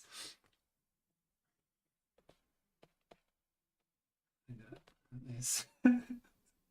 What is this body type? Okay. Yep. Like, sort of going by a bit of a reference. This is kind of very interesting. Okay, so that's good. That's good. And then, yeah, the arms are kind of coming right down here. So it's going to be sort of losing a bit of it, but it's okay. And then down like this. Lab rats kill on site for kangaroos. Probably. Be unlikely for them to actually see them because the lab rats kind of keep to themselves. One of the reasons why they became fairly reclusive and went to Universe 26 and had these sort of big plans to like affect the future and stuff, but they never really do anything because they know as soon as they do that the kangaroos actually have like a massive beef with them. So they would probably not get very far before, even with their mind reading abilities, they would end up just being like wiped out for good, probably. So yeah, they don't really do much, but yeah, definitely because Whisper, Queen Brushfire has got quite a lot of antagonism. Of course, you know, Halite, of course. I guess spoilers again. If you know, skip ahead to when I stop talking about this, if you don't want to hear it. But in Our Shadow, she there is sort of a, I guess, Red Wedding esque scene where Halite, the lab rat who the kangaroos thought was working with them, betrays them and like kills nearly all of them. Kills Bray, kills tries to kill Queen Brushfire, but only like kind of wounds her, but like wounds her in a way that she never kind of really recovers from it. She's kind of always got sort of a sickness and she has to step down as queen later on because of the injuries she took like during that fight. Well, not really a fight. He kind of just suddenly turned his gun on them all and killed them all, and then blew up the facility that was building the kangaroo machines and tried to kill Amethyst, nearly did, destroyed nearly all of the kangaroo machines. And he also killed the bear, who was kind of representative from the Northern Hemisphere, who was kind of like the caretaker for like a bunch of kids who would sort of become the next generation of the animals sort of ruling the planet. But yeah, so he does that. And because that happened, she kind of rightfully so kind of never really trusts them again. And she does have like a big showdown with him later on, and he ends up dying. He just through no real thing that Queen Brushfire did, except to make him really, really scared. He kind of just dies of a heart attack because he is very old, and she goes very crazy. She goes, goes sort of Evangelion psycho mode, and just the effect of that makes him lose it a little bit, even though he was completely like dominating the fight because of his mind reading abilities and his machine that is at least on par with a kangaroo one. That is not what her hair does. How did I? Oh, it goes the other way. My God, I'm brain dead. Okay. That's better. Still looks absolutely nothing like her, but it's fine. So she's got the collar. She's got that kind of. I'm not sure why. I think they have collars like. I think yeah, they have collars like this because I just come off doing the Nuzlocke, and Kit had a collar kind of like this that evolved from the I think the Diamond and Pearl male outfit, and it had sort of a collar, but it ended up becoming just like this incredibly big collar. Okay, so we've got the jacket.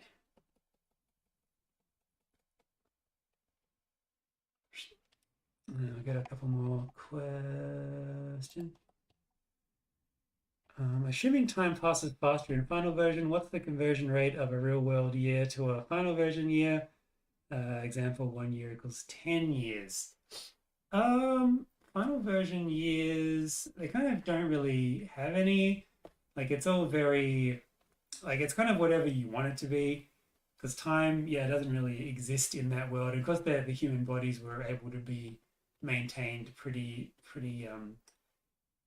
easily, they could live a lot longer while they were sort of hooked up to it.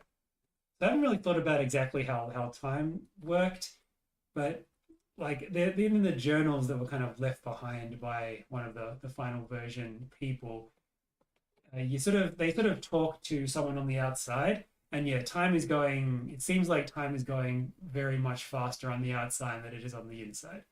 So yeah, I'd say it's probably something like that. I reckon maybe even more so, like more than 1 year to 10 years. It's probably more like 1 year to 100 years, because like they're talking about stuff.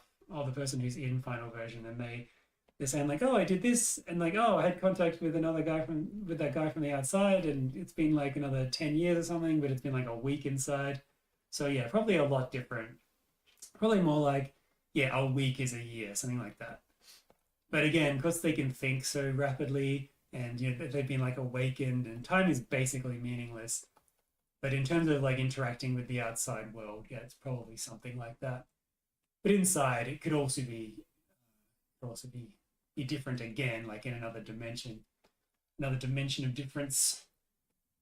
Those all sort of tank top looking things. Yep. Oh, I guess I better do some legs here. Um, it's a universal currency that date back to the Red Empire. Do some societies use the old trade barter system? Yeah, they don't really have money. They sort of yeah, they kind of just trade because it's sort of yeah, because the rat society was sort of heading towards what the human and the ape kind of civilizations were before they collapsed. Like most of the jobs and things that people would tend to have to do in this day and age to make money weren't really necessary. Like they got like all the food they would need, and they've got all the entertainment they would need, all that kind of stuff. So no one really needs to do anything or buy anything. Even though there's still some people who do that. It's more currency more exists in other places. So yeah, it's sort of weird as it is to like kind of deal with like that idea that like money doesn't exist, kind of like in the Federation and Star Trek. It probably doesn't, but in the Southern Hemisphere, it more does, and there's the bartering system there as well. Because Pippa and Brianna have to kind of reach an agreement bartering wise with their the things that they're trading with each other when they first meet. Yeah, that looks like something, I think. So yeah, glad I had like a 5,000 pixel tall canvas here. So just come back into chat. Um, so yeah, I'll probably do the um, let's see, back into chat here.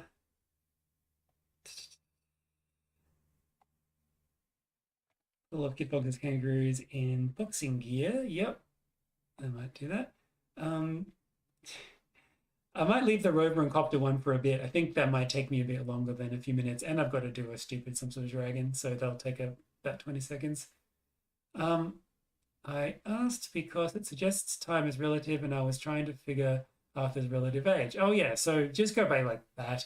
But I guess he wasn't in final version for that long, so I suppose there'd be a lot of things. So it's probably like 1 week to a year. Um, so what would mercenaries like Clover be taking in exchange for her services?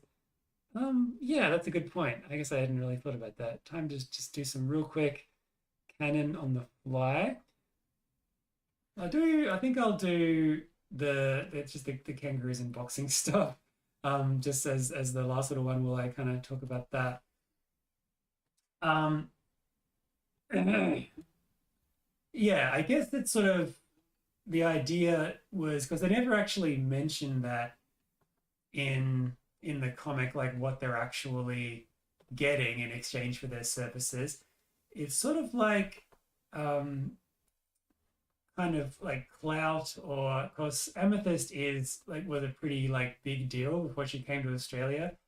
She was Shaw's sort of like protege who was kind of like going to like take over from him, sort of, or at least start running everything for him after a while, like when he like no longer could be bothered doing it, or once he was like doing some other stuff. So and like he probably had intended to use a flare on her at some point or something like that. But yeah, so she was like pretty high up. So what Clover was probably bartering with, at least with her, was just like, favors and like social standing and stuff like that. Because she wouldn't actually have much of that because she wasn't, at that point, she wasn't really like involved with the, Shawl and his lab rat like entourage and stuff like that. So probably just like favors and getting things like, even though there's no money, different people at different levels and doing different stuff probably have different like levels of access to things. So just being able to access files, or getting blackmail opportunities, or having, because they had like basically replicators, 3D printers, but that'd all be like allotted out to people, I guess. So yeah, even though there's no money, there's definitely like perks to be had, and probably like the that's kind of what they're dealing with when there's mercenaries. But there probably wasn't that many mercenaries then, and there probably was like some um, probably more kind of money in earlier days before the shroud came in. The boxing helmet look like, I'm just in my mind, it's got like big red sideburns. Um, Boxing gear. Hmm. Um, yeah, kind of, I guess. All right. Yeah, that's sort of right. So this is Big Lord Brushfire. He's probably like the biggest opener up here. And then, yeah, I guess they would, I guess they'd need some sort of ear protection. I guess they'd have like, it'd be like these massive, I was looking at what the ear protectors on the actual human ones look like, but it's kind of just a big circle with a thing through the middle. So, all right. Yep. Yep.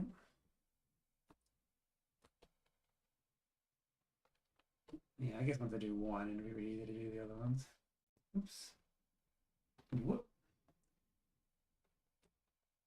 Yeah, so like this, and yeah, it's kind of like, well, that one, right? It's strange. And then kind of like this. Kind of, yeah, all right. See, I can't remember if there's any other.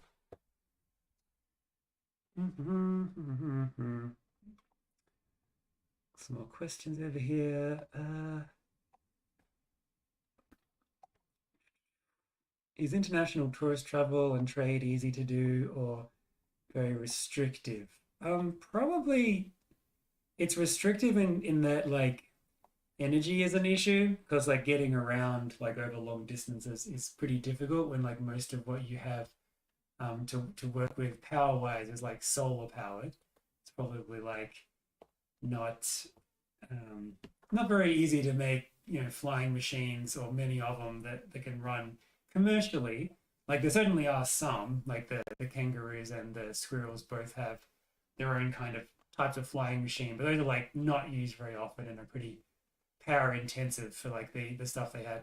So like certainly like power would be, besides military aircraft, mainly put towards like the grid and keeping everything running, and travel's probably not that common unless you have a lot of money, or not money, a lot of necessity to do so, or you're a high enough ranking official, that sort of thing.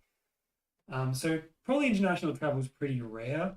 So that's why you don't see a lot of like divergence with people, like different creatures in different countries being in different places. There's like fairly distinct like sections. Probably ground travel would be pretty easy, but yeah. So tourism is probably not huge, probably not frowned upon like in any way, but certainly not something that your average creature would be able to do very often. Yeah, so I'll probably do like just two close-up ones, and then like all the rest are like small in the background. I feel like um, in brush fire, I guess this could be storm as well. And then I'll make this canvas a bit wider. Image taking up valuable seconds, but I better do it. Width 4,000. Whoop, 40,000. No. In the grim darkness of this picture, there is only. There we go. And then go back to this, and this, and then this. Oops, that's a bit too much. That's fine. No time, man. This down. All right. So yeah, probably Bray, since he kind of always like saw himself as always trying to look up to his, I guess, father figure slash kidnapper. Fine. The kangaroos. No, while the neural flare security measures don't work on animals, did they work on apes due to being similar to humans? And do kangaroo striders also integrate with the nervous system like the rat striders did? In other words, feel pain from heavy damage to the butt? Yes, I'll do both of these. Got 8 minutes. So yeah. Oh man, my short memory. Oh yeah, did they work on apes? Unclear. They probably did not, because the apes were pretty different. Which is probably also, yeah, it's sort of that sort of amount of distant past is sort of like still shrouded in a fair bit of mystery. Like there's no real way to know, because the ape stuff all got pretty much destroyed. Although there might be a bit of a light shine on it when we go back to Madagascar. So I won't say too much about it, because that's kind of coming up like relatively quickly-ish. But yeah, so yeah, I'll probably like put a pin in that one until we kind of get to Madagascar, where more about like what the ape stuff was about is going to be kind of shown. Because if you remember, like back in the comic, the lemurs were around then, but because they were like kind of not quite on the same level, kind of evolutionarily to the other primates, they didn't really get to access the primate version of the kind of matrix that they made. Yeah, so they all the computers and stuff that were keeping Madagascar in stasis, all that stuff was still there. So and sort of kept in stasis. So when they go back there, they might be able to read some old logs and kind of see what's happening, or see what did happen. Like expand that a little bit. Maybe it'll be slightly relevant to what's happening as well. But yeah, so that's happening. And yeah, the nervous system, they don't do it in quite the same way. Because the rat striders, the way they kind of get controlled is, yeah, the suits they wear, you can't operate one of their big machines without wearing one of their little suits. And the suits have like, yeah, direct link to the nervous system of the person wearing it, which is, yeah, that's generally is what helps them move in the power suits. It's what gives the power suit the knowledge of like how they want to move. And it's also kind of like permanent training for using the striders, because the power suits are essentially like little tiny versions of the striders, like they're the same design. They're not quite as hunched over, but apart from that, they're about the same. And yeah, so when you want to fly the big one, you just plug your suit into the seat of the Strider, and like that little front panel, as well as being like the communicator, it's also the interface. So you'll see them like slot that little kind of front triangle bit that's on their armor into the like the piloting motorbike looking cockpit thing that is in the Striders, and that is how they control it. So the nerve link kind of goes through there, and based on what the suit is interpreting from their brain. But the kangaroo stuff is a little different. They don't actually have like a harness, and you don't actually need to wear an armor suit because everything's a little bit more advanced. All you need to really do is be connected to one of those crowns. Without that, you can't pilot it. So same sort of deal as with the human mechs. If you don't have like those crown things, you can't do it. So, but it's a lot more of an advanced system. You don't need to be actually physically like have wires and like little electrical pulses kind of hooked up to you. That stuff is all just like automatically done through your brain, through the helmets, the little crowns. So yeah, they do have like a direct interface, but it's a kind of a more advanced design, which is also why you need to be the vehicles themselves need to be like a very more so even than the Striders, like very similar to the body design of the pilot, because if it wasn't, there'd be like a massive disconnect. And that's why, like, when they first find the human machine, like, they can't, only the lemurs can pilot them. And even they're not great because all the other animals' body types are, like, too different. So, yeah, let's do some real quickies. And then I'll just do, like, Duncan, I'll just do them, like, super fast because I've only got a few minutes. But he definitely has boxing gloves. He has robot arms. I guess that's sort of a spoiler, but yeah, a terrible, horrible experiment happened to him, and he now has a bionic eye and 2 robot arms as a result of it. Part of his like anger management, anger issues is not very well managed. But yeah, so he has that. So I guess he probably would be like pretty dangerous to box against because it's been shown that he can kind of like punch straight through somebody. Like he on several occasions he just like punches directly through someone's rib cage and like out the other side. So he's pretty strong, and he's not even boxing in proper attire. He's like whatever. Okay. He doesn't have the kangaroo gear. Okay, so he doesn't have the boxing gear. He's kind of just there. I'd say he's probably been disqualified. So let's see. We've got Storm, I guess. He can be sort of in the foreground, like cheering on his dad / other dad. No, his granddad and his dad. His granddad and his fake dad. So you'll have the stuff on, even though he's not in there. He has like this. I guess that would still poke out the front. You may notice his hairstyle like changed a little bit. It originally was this kind of like forward spike kind of. Oh my god, what angle is it? That's okay. Who cares? He originally had like the forward spike, and then it became more of a flop sort of hairstyle, and then it like went back to the spike again. That's what it was supposed to be. I think I made a mistake and like did the wrong sort of thing. And then I guess a few more kangaroos. How many do I even have? I don't think there's not many. I guess Whisper again. I like boxing gear. And it's this very anachronistic of a picture. These guys probably would not be all together like this ever, but that's fine. And more kangaroos than that I must have. I guess I did all the random guards and stuff, but that's probably the main ones. All right, got 1 minute. I need to get just go back into chat and I'll see. Pretty much all the important questions answered. Only one skipped, and last one is just for funsies. Cool. Well, that'll be a good one to do next time. Okay. G has asked me. Hold on. I'll just go through the chat real quick.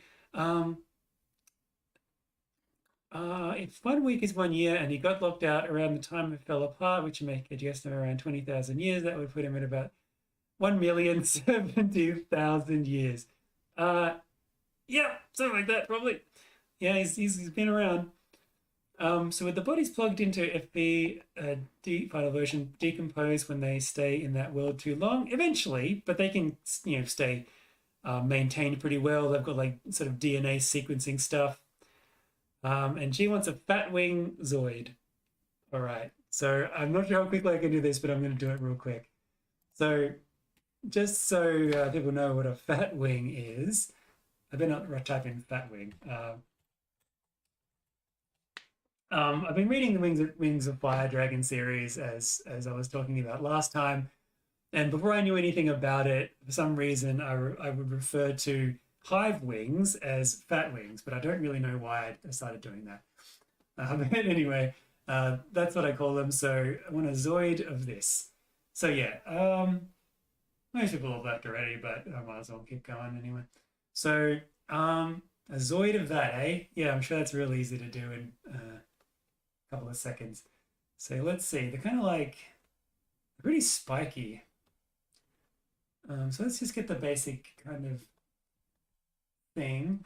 Probably have like a window kind of this shape, and then that's the sort of the horn nose coming up like that, and it'll be all kind of separated because it's robot version. I might just do its head, but as long as it's a dragon, that's important. So the window is coming up like that, and then sort of brows are pretty high, and it's got kind of that. So and then yeah, I'll probably do its mouth closed, even though its mouth's open in this picture. And then probably like this, and sort of like some teeth business, and then really big ears, but more of a kind of mechanical version, probably something like this. And yeah, one on the other side. And I've got some big old horns. And again, just a bit more metallic looking. And probably some of this kind of business going on. And like that. And just more mechanical around like this. Fine line between a dragon and a robot, actually. So, yep, I guess the Zoids I tend to have like kind of more of a kind of this, and these, of course. Yeah, I need some bits to put on those little bits. And then, oh no, I think I might have actually made this kind of okay by accident. And then put this one back here. And then there'll be like, I don't know, another bit kind of coming down the middle. It's connected. And I guess I'll just do spikes back here. Like that, and then like this. And oh, they've got like kind of this sort of business, that kind of works for the robot style. Robot style, and there we go. And then just some more kind of mechanical stuff back in here. And bring that forward on the other side. And I guess just the top of one of the wings, just to round it out.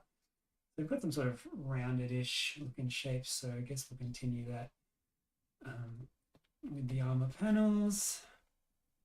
Kind of like this, like this, like this. And this. Putting that into place. This, this, this. Okay. I think that'll do. And yeah, no eyes, because a lot of Zoids will have this kind of like this visor piece like that. I think kind of looks alright. Especially the older style Zoids have that. Anyway, that's gone over a little bit, but thanks for sticking with me. If you indeed did so, sorry I was pretty low-key energy-wise this time, but yeah, thanks for sticking around and giving me your questions and your suggestions. And next time I should be on the ball a little better and be able to kind of like, get back and forth in chat and get these things a little better. Sorry if I missed anybody's stuff out. It just means you can ask me again next time, and there's a slightly more better chance that I'll do it. But yeah, it's good. Or I guess if you want to like even more chance that I'll do it, just do what Mordak does and just send me a note with a whole bunch of them so they can just like flick back and through real easily without having to like remember what's in chat and stuff like that. So yeah, that's also good. Just get on there on Patreon. But yeah, thanks so much everyone. It's been great to have you around. And yeah, if you because I had someone ask about my comics as a comment in one of the other videos, I'm like, oh yeah, I never actually talk about that. I just start rambling on about incredibly obscure niche stuff about them. So yeah, if you want to see any of my comics, stuff like that, I've got a bunch of kind of Nuzlocke ones. I've got um, just a lot of kind of some anthro stuff and some more sort of generic sci-fi stuff. A lot of robots, a lot of animal people, a lot of Pokemon things. But yeah, you can check those out on sort of DeviantArt, sort of under Kitfox-Crimson, or on Tapas or webtoons tune at Kitfox Crimson as well. Will probably get you what you want. And yeah, hopefully see you around. Catch you next time, and thanks everyone for joining me.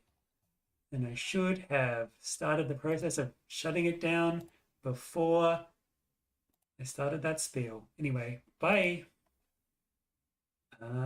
Cheers and bye.